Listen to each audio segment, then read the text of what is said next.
বন্ধুরা তরমুজটা কেটে রেজাল্টটা নিয়ে নিই, লাল না নীল না সবুজ না কি।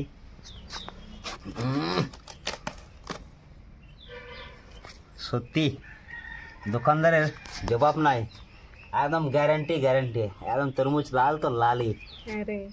দিদি কতটা খাবে বলো? তুমি তো রোদে বাতাসে পরিশ্রম করে এসছো, আর আমি তো বাজার থেকে তরমুজ নিয়ে এসছি।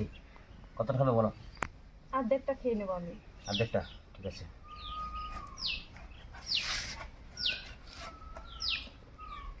না, আস্তে আস্তে কাটতে হবে, হাতে যাতে না লাগে। না না। চলো এবার তাহলে কম্পিটিশন লড়া যাক, ঠিক আছে, কার কত ক্ষমতা আছে। ঠিক আছে। বিজুর খাবে না, পেটে কাজ হবে, পেটে কাজ হবে, বিজুর খাবে না। ভালো হবে, বাজার থেকে কিনে আনতে হবে না ভাই।